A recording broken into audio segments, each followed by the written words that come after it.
Assalamu alaikum, Shaykh. Wa alaikum salam wa rahmatullahi wa barakatuh. So it's been a month Yeah. since the fall of Bashar al-Assad, and we were very happy. You were very happy. The whole ummah was very happy, alhamdulillah. And we've seen since then a transformation of people like al-Jolani, Muhammad al-Shara, Ahmad al-Shara, from what was seen as and projected in the past as, some kind of terrorist bogeyman figure, and now he's transformed into some kind of respectable statesman.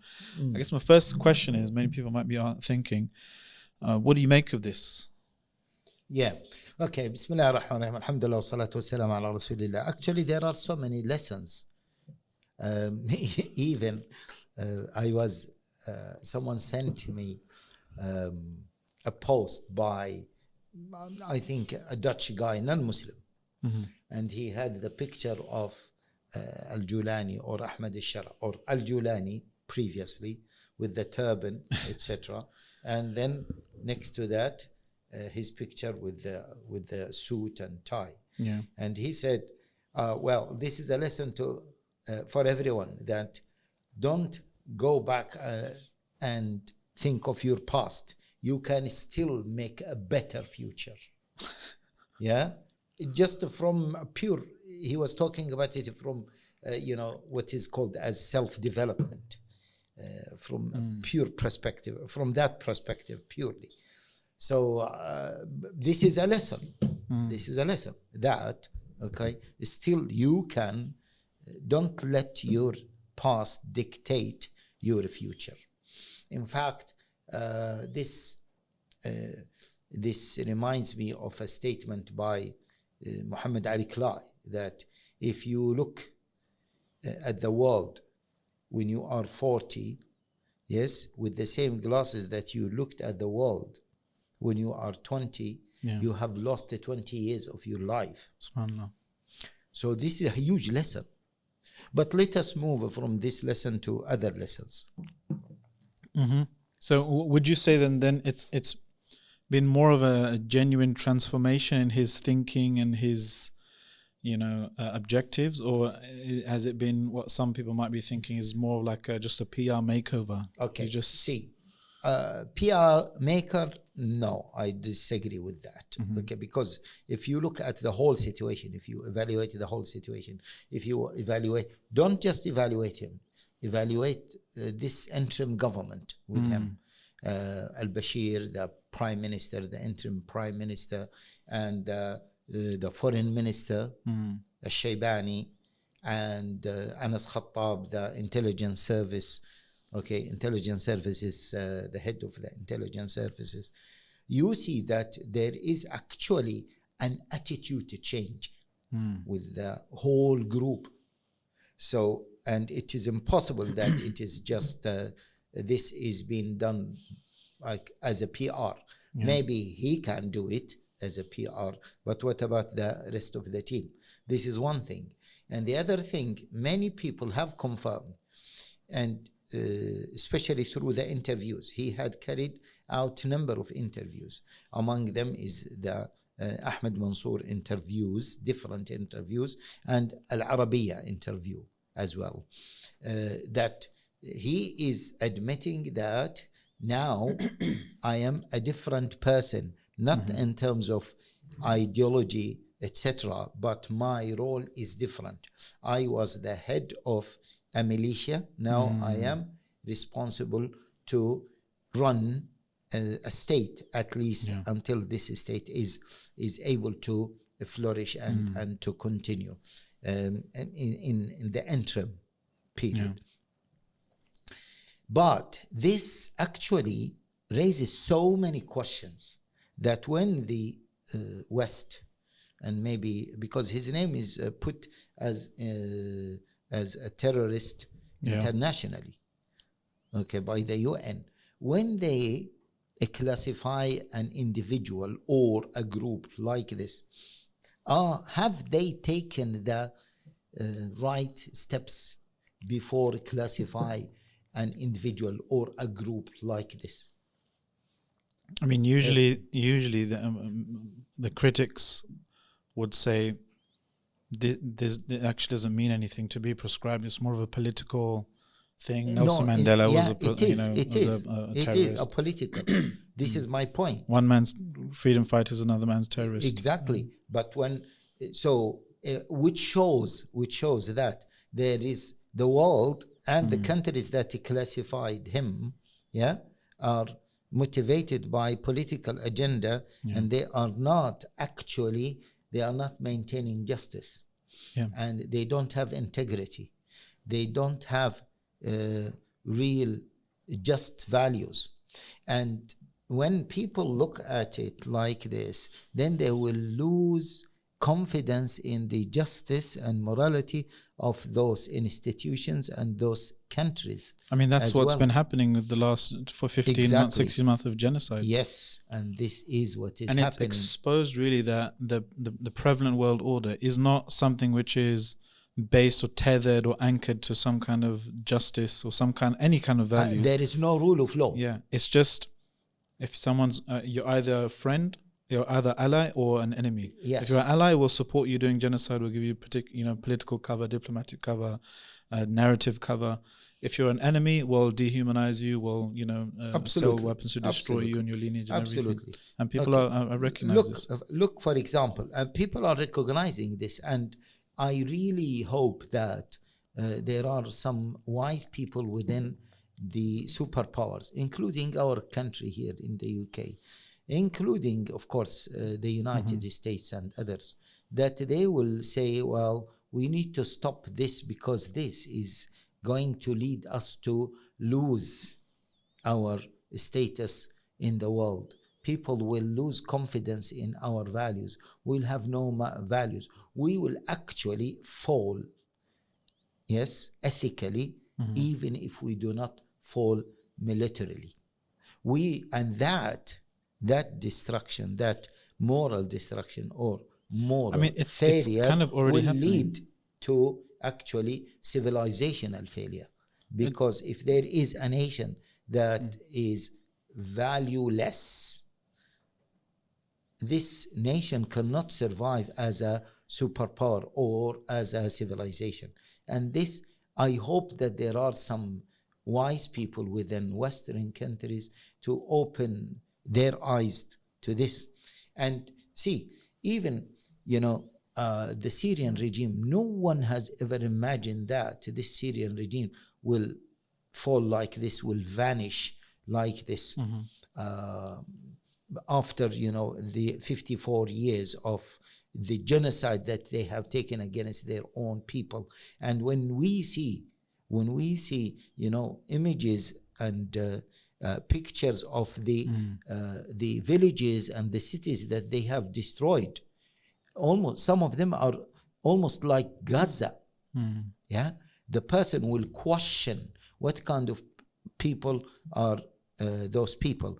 But my point is that when people see that despite the strong grip this regime had for over 50 years and the support he received, first of all from the United States and mainly from Russia, from Iran, and there many people, and it has been confirmed that in the beginning they received support from Israel, and Israel in many during even his father's period, Israel was in support of him because his father has surrendered Al-Qunaytira, the Golan Heights, to the Israelis.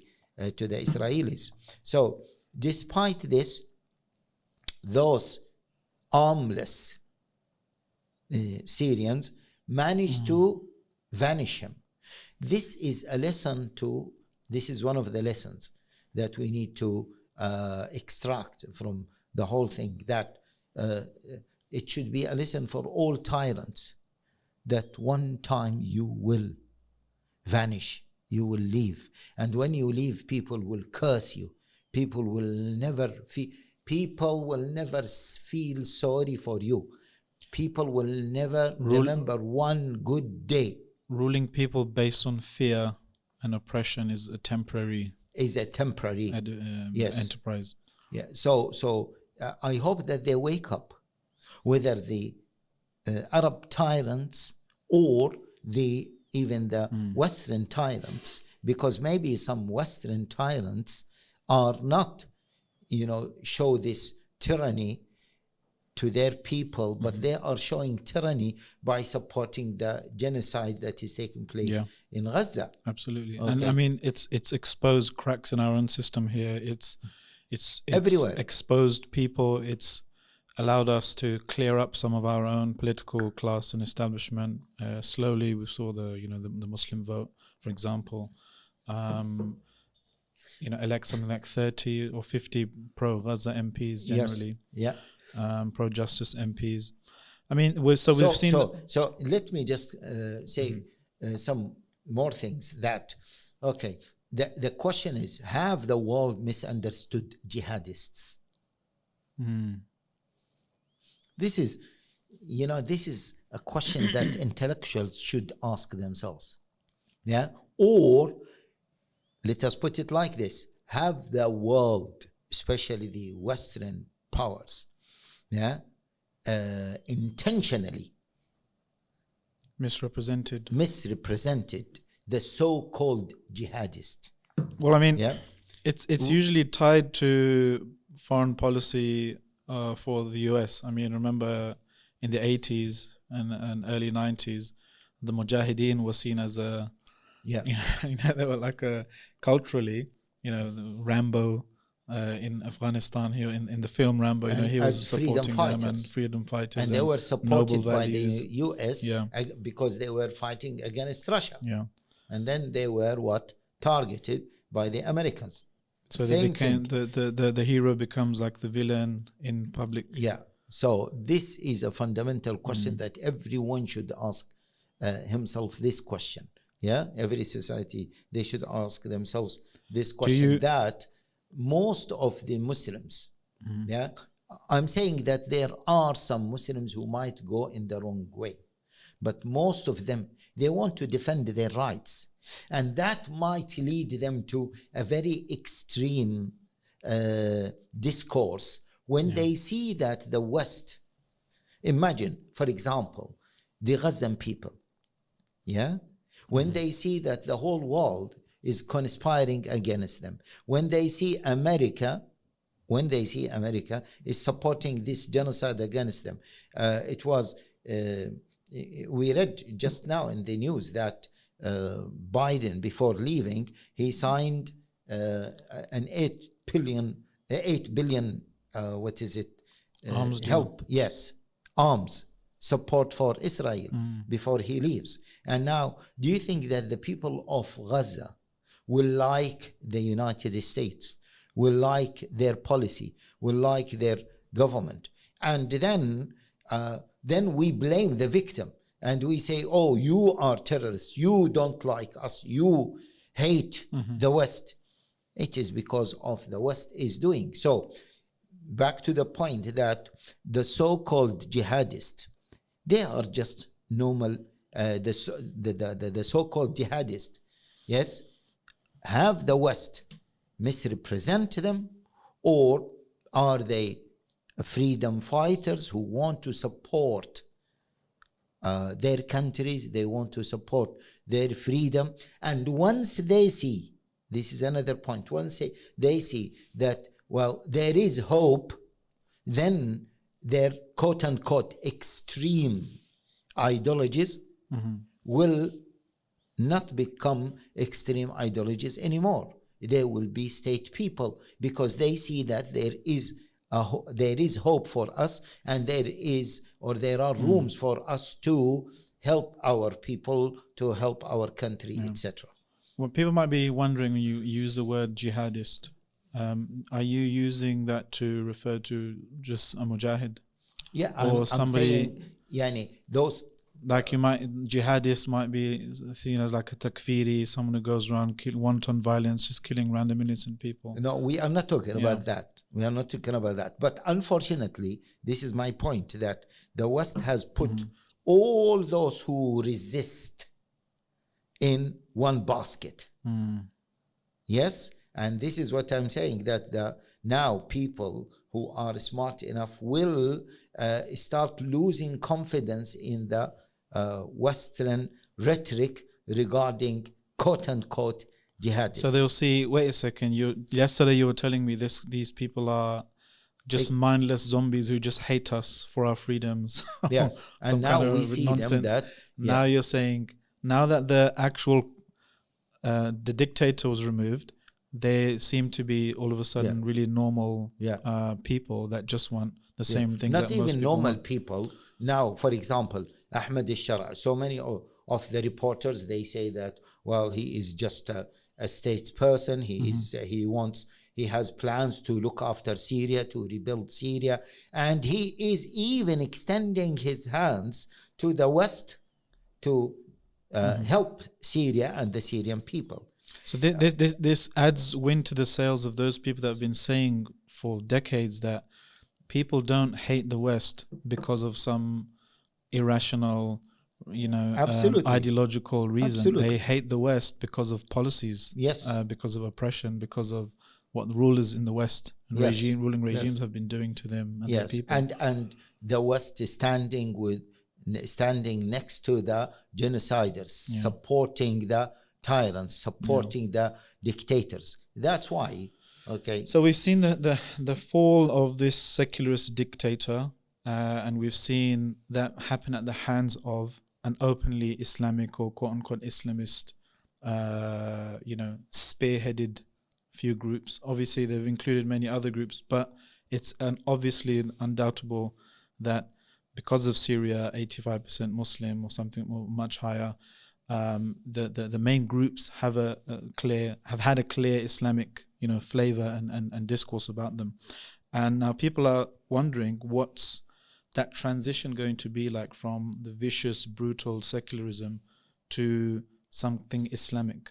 What are your views about that? What's that?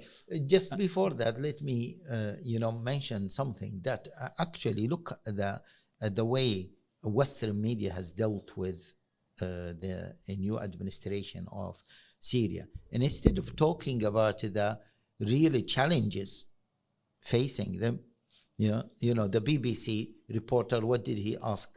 Are you going to allow alcohol and bikinis? Would you allow alcohol? Come on, man. This was a very embarrassing question. Mm-hmm. He embarrassed the whole BBC. We know that it is a heavy loaded question and he wants Ahmed al-Shara to make any mistake. Yes, in order to start tarnishing him. But this was a very embarrassing question.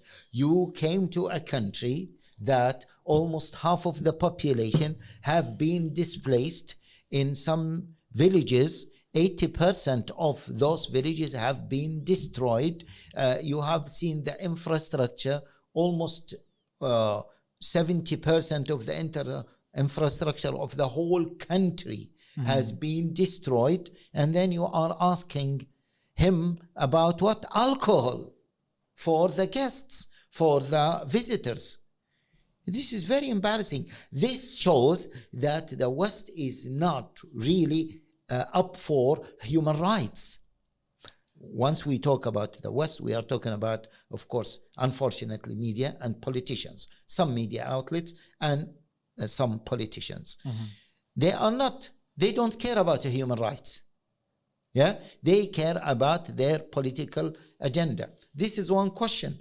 And the other question is they are asking them about the minority rights, women's rights. Have you seen that they have violated the minority rights? Why didn't you ask them about what are their plans to rebuild Syria? And how can we help the Syrian people? Forget about the administration. Don't help the administration, but help the Syrian people. They need hospitals. They need clean water. Well, some of the areas, as we said, they are destroyed like Gaza. They need shelters. They need tents. They need the basic requirements. They need schools. Why don't you offer to help them in those areas? If you are up for human rights, as you always sing the song of human rights, you went there to exercise pressure on them and to ask them these silly questions, and you just left them helpless. And then you are still, look what the foreign minister, okay, of Germany, she embarrassed its country, she embarrassed her country, and she embarrassed the whole Western world by the way she dressed, and then the way she was talking to him, and the way the topics that she addressed with the new administration. She didn't ask about the plans to rebuild Syria. How can Germany help the Syrian people, not the Syrian administration? Yes, and same thing with other, unfortunately, with other countries, including some Arab countries, some other Arab countries. They really wanted to help the Syrian people. Yeah. So how? You see, the reason why, especially the BBC, for example, okay, there's an agenda at play. There's a subtext, right? That you're one of the good ones if you imitate us. Yes. Yeah. I mean, colonization has always had these twin impulses to dominate and to quote unquote civilize, to fashion the subject in one's own image. Yeah. So if you allow alcohol, if you allow bikinis, if you allow people to imitate your superior Western lifestyle, then you're one of the good ones and you're worthy of support. If you don't, then they want you to slip up. They want you to. They can't necessarily, overthrow you directly, but they can foment discontent amongst people, like what happened in Egypt, for example. Because people, even minorities, they can cause an issue if you don't treat them properly, and they can, people will come to them and try to definitely foment civil unrest or whatever, and have you overthrown. But Jolani, Abu Muhammad Ahmed Shara, he seems to have said all the quote unquote right answers. Now some people have read into this that, okay, look, he's just he's selling out his Islamic principles. Why is he saying, why doesn't he be firm that we're not going to allow alcohol? What do you make of this? See, first of all, I would like our brothers, let me speak to our brothers first, that they should not, they should respect their knowledge, they should respect themselves, they should respect their understanding. Okay, the situation is so complicated in Syria. No one knows exactly all the details that are happening there, that are taking place. What are the agreements? Maybe some people are talking about agreements between him and maybe Russia, maybe him, or I mean the administration and America through Turkey. Maybe Turkey has given Russia and America certain guarantees. Maybe he is playing it, he not him alone, the whole new administration, they are playing in a mine field. So let us not just rush in evaluating them and start criticizing them. Now, what if we are really sincere about their flourishment and their stability after they have get rid of this dictator, we should make dua for them. All Muslims should make dua for them, for the Syrian people who have been suffering for over 50 years. We have seen the images and the clips of the prisons, etc., etc. So this is the first thing.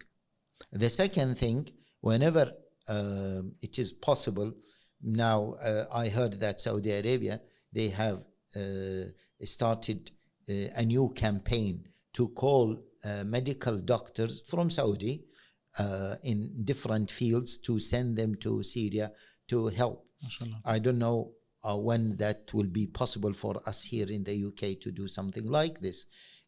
Maybe we can send engineers, we can send donations, we can send, I don't know when that is possible. And that's why if the West is really sincere, they should remove their name from the list, the proscribed list, in order for the whole world to start supporting those people. As we said, some of those people, they were subject to a genocide similar to the genocide that we are witnessing in Gaza. And this is not fair. So it is so early to judge. And I say that even if it is not early to judge, we don't know all the ins and outs, the complexity of the situation. So I don't prefer that we have like a solid judgment and say, well, he's doing well, he's doing bad, and then we confirm that. We can say whatever we see, it looks positive. And in fact, whatever we see, I'm reading the analysis of so many analysts, whether in the West or in the Arab world, and some Syrian people. Some of my friends are Syrian people, and they know the situation very well. And all of them, they praise the new administration. Of course, they have reservations about certain things, but in general, they say that his outlook, even his dress. What are some of the things they praise him for? So for example, they said that his priority is to maintain stability, and security is his top priority. And this reminds me of the hadith of the Prophet sallallahu alaihi wasallam when he Afshu salam, when he was about to enter Medina. What was his declaration or manifesto to run Medina? He said, أيها الناس أفشوا السلام وأطعموا الطعام وصلوا الأرحام وصلوا بالليل والناس نيام. So Afshu salam represents establishing peace. And this is the priority of the new administration. This is really good. And part of that, he said, no more militias. Now they have to surrender their arms, lay down their arms, and join the national army. The other point, they are now restructuring the national army, which is very important. Also, they have established an interim courts for those who were involved in crimes during the previous regime. And they have sent so many calls to people not to take revenge from those who have committed those crimes. They have to hand them to the authorities.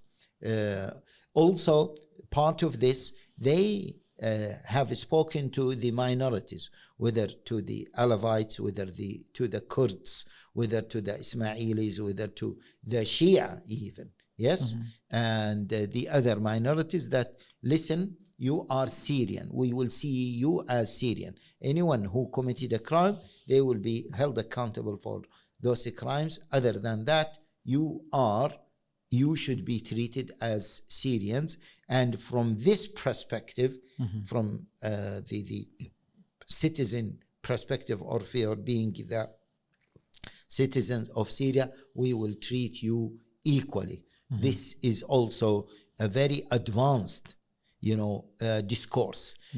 Also, the fact that they were ready to run the country. Of course, there will be mistakes, there will be bigger challenges, because they've been running Idlib for almost 4 or 5 years. So they have taken the same setup, and now they are trying to implement similar setup in the whole of the country. So this is a very advanced thoughts. They didn't just say no government, let us start building a new government. Also, some people say that he didn't go for elections now. I read so many commentators who praised this move. They said it is not now. to go for elections. You cannot come out of a revolution against a dictator system, against dictatorship, and along with the revolution you have democracy. It won't work, and it will backfire. Because of deep state? Because of the deep state. And the infrastructure is not there. The country is not ready. Yeah. So this is a very smart move as well. The fact that he started to build diplomatic relationship with key players in the area. Of course, with Turkey, they established good relationship with Turkey because Turkey, they have long borders with Turkey, and Turkey is the country that it seems that supported them, and Turkey hosted almost 3 million Turkish people, Syrians, before that. But with other main players, such as Saudi Arabia, mainly Saudi Arabia. And they managed to build initially a good relationship with Saudi Arabia and to marginalize some of the areas or some of the issues that might create conflict with the Saudi government. Also, they built good relationship with, of course, Qatar. Qatar was among the first countries to support them, and they've been supporting them during the whole period. They also extended their hands even to the Egyptians. Even they extended their hands to Iran. Yeah, despite what Iran did against them, they said, listen, if you want, we can open a new chapter. And we are not against the Iranian people, but we are against the policies that you have applied against the Syrian people. So I think these were very smart moves from him. That's why I'm really surprised how this person who was classified as a terrorist, he has a quick, rapid, unimaginable, within a matter of a few days. Because before 8th of December... Why are you surprised? Yeah, because... If the terrorism designation is just a meaningless, politically motivated thing. I agree with you. Okay, but the image that they have posted about him, it's incredible. Yes. Yeah. And then he has this transformation. This is really amazing. Unbelievable. Yeah, and this transformation is something that triggers so many questions. So in general, so far they have done, the administration is doing they appear to be saying the right things. Yes, definitely his political language, and also not his political language, but the administration's language has been really very advanced. And even the way they have treated the people, their people, even they visited the Christians, they received the Christians, they received the Alawites. Security forces to protect their Christmas celebrations, all these types of things. So from a PR perspective, it seems, like they're ticking all the boxes. But even to rebuild their country, they started, each department or each ministry started really to work on that area. And you mentioned something in one of the Islam 20 dinners, I think, that just somebody who was trying to get some document signed or something before the overthrow of Assad. Yeah, it took them months and months.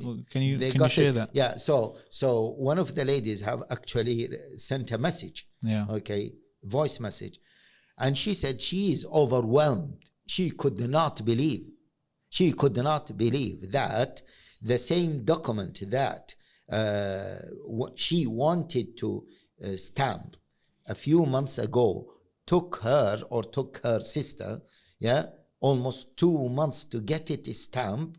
the same stamp, she managed to get it within less than an hour. SubhanAllah. Yeah. So like just bureaucracy has reduced, efficiency has Everything. increased. Even yesterday there was a clip from the borders between Jordan and Syria. And someone randomly recorded that clip. And he said, oh, I remember that. Okay. That the bribes, they ask us for bribes. They humiliate us. They slap us, the customs, the Syrian customs. Yeah. And here now look, the person in charge, he came to the bus and he said, welcome to Syria. Sorry for delaying you. And he said he didn't delay us. Sorry for delaying you. This is, we hope that you enjoy in your country. Those Syrians, we hope that they enjoy their country. And those who are visitors, we hope that they enjoy their visits here in Syria. So many positive things are taking place. The airport, they said that they are trying to run the airport. And what is interesting as well is that they called all ex-employees to continue their jobs. Yeah. And they said anyone who has participated in any crime, he will be held accountable. But others, even if they were supporting the ex-regime, the Bashar al-Assad regime, but they were not involved in any crime against the Syrian people, they can continue amnesty. Yes. Yeah. Amnesty, is another step that they have taken, which is the soldiers, the policemen, they have, if they come and handed their weapons and arms, they can go into rehabilitation in order to join the forces again, which is something really fantastic. Yeah. So Sheikh, you've always been someone who talks about Islam as a civilizational building edifice or enterprise, right? That from as far as I can remember, you even saying whenever we do these like large events, one of the things I remember you said years ago was we want young people to see Muslims or identifiably Muslims, they can run things. Yeah. They can manage yes. events, they can book large venues, they can make things go on time. And it's always stuck in my head that, do Muslims have what it takes to run countries in today's day and age? What Islamic principles, what Islamic guidance is there for running a state, running a government, running a country today? Okay. Can they do that? They can do that without a shadow of a doubt. If external forces do not interfere. Even disunity among themselves, they can manage it to a good extent. Yeah. If external people did not apply divide and rule. Okay. External powers. And in Islam gave general guidelines on how to run country. So when the Prophet ﷺ said, Afshu salam wa at'imu ta'am, he said, peace and security is the first priority. And this is what was mentioned even in the dua of Ibrahim. Rabbi ij'al hadha baladan amina. Second priority is what? Economy. Yes? وَأَطْعِمُوا الطَّعَامِ. Feed each other. Feed each other. And the third priority is social stability. وَصِلُوا الْأَرْحَامِ. So Islam gave the very general guidelines on how to run things. Also, we see in the seerah of the Prophet ﷺ that the Prophet ﷺ took certain administrative what you call tactics or processes from even non-Muslims. In the battle of the trench, when the Sahaba suggested that they build the trench, different strategies from different cultures, different and the Prophet ﷺ said, no, this is from the kuffar, I don't want to take it. No, he never said this. Salman al-Farisi, he said, we used to do this. This is a good tactic. Administrative issues, we need to do it. Even Umar ibn al-Khattab radiallahu ta'ala anhu, when he wanted to set a calendar, yes, he did not take the non-Islamic calendar, but the idea of a calendar, he said, well, this is a good idea, we need to implement it. Yeah. So Islam gave these guidelines, and Islam is a very pragmatic religion from this perspective. That's why al-asl fi al-mu'amalat al-hil. Yes, it's not like salah. Salah is the original principle, don't do. Yeah, do it as you have seen the Prophet it's restrictive and it's heavily regulated. Yeah. Yes, but other than that, okay, other than the ibadat and the kafarat and the hudud, Islam has a in your dealings, in your transactions, in your politics. Yes, yes. The rule is reversed. Gave very general, wide guidelines, and those guidelines are what? As we said, security is the first priority, economy is the second, social stability, and maintaining justice is the aim. Maintaining justice. يا أيها الذين آمنوا كونوا قوامين بالقسط شهداء لله. يا أيها الذين آمنوا كونوا قوامين لله شهداء بالقسط. And by the way, Islam, maybe this needs another podcast to discuss, which is Islam is far more superior than the Western ideology from this perspective. Islam said the key goal is to maintain justice. Yeah, not only that, but also have rahmah, al-ihsan. Inna Allah ya'muru bil-adli wal-ihsan wa ita'i dhil qurba. So maintaining justice and mercy. Of course, non-divine systems. When we say Western, we are talking about non-divine systems or non-Islamic systems. They don't have mercy. They don't have afu. They don't have pardoning. Okay? So this is one thing. But the other thing is, even the new administration, they were asking about Western governments. They were asking about democracy. They were asking about the elections. Because see, democracy, is it a tool or a goal? Is it a tool or a goal? I know this is maybe a bit philosophical and maybe we cannot discuss it now. But Islam is looking at the goals, is not focusing on the processes or the tools that lead to that goals. Justice, if it is maintained in any way, that is what is needed, justice. Yeah, but unfortunately the non-divine systems, they focused on the tools. So you have to implement democracy even if it doesn't work, even if it leads to injustice, even if it leads to injustice. Okay, so there is here a serious question that needs to be asked. So these are quick guidelines. Even in terms of the current international law. Yeah, Islam, although maybe this is another topic, although classically Islam classifies the world as Dar al-Islam and Dar al-Harb.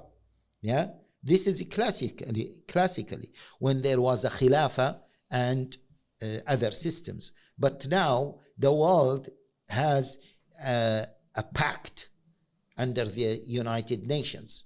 So that's why even contemporary scholars, and even myself, I say that we need to take the international law into consideration, and maybe we need to look at this classification differently, the classical classification, because there is a new context, there is a new reality that we need to deal with. So Islam is a very pragmatic way of life from this perspective. Everything you just said about Islam, would you say the same? Would you just use the word Sharia as well synonymously? Yeah, synonymously. Sharia because some is people, Islam is Sharia. Because some people have it in their minds that on the way, maybe it's the way we talk about and discourse Islam and Sharia, that there's something called Sharia. It exists as a separate entity and you have to implement it. Yeah. And they're not implementing Sharia yet, but one day you're supposed to just implement Sharia. Yeah. Well, it sounds like what you're talking about is, no, wherever you are, even here in any position, if you are implementing those things Allah subhanahu wa ta'ala wants you to do, then you are implementing Sharia. Exactly. Is that a correct estimation? Absolutely. So we here in the UK, yes, we are implementing certain elements of Sharia. We are marrying according to Sharia. We are eating according to Sharia. Yes, the halal meat is according to Sharia. We go to pray according to Sharia. Our women wear hijab according to Sharia. We give our zakah according to Sharia. We treat our parents according to Sharia. We treat the elderly people according to Sharia, etc., etc., etc.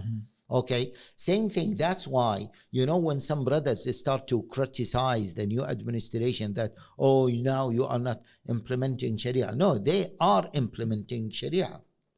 In Syria, they are implementing Sharia. Sharia is not limited to just punishing and flogging, and this is a misunderstanding, misrepresentation of Sharia. And by the way, Sharia commanded us that in certain contexts we go gradually, and that's why even the Prophet sallallahu alaihi wasallam, the hudud, yes, the penal punishment code was not established the first year the Prophet ﷺ migrated to Medina.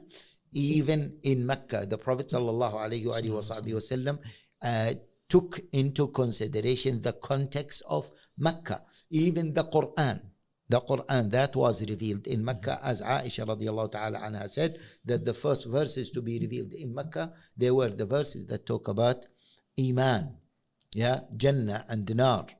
This is part of the implementation of Sharia. So the implementation of Sharia is contextualized.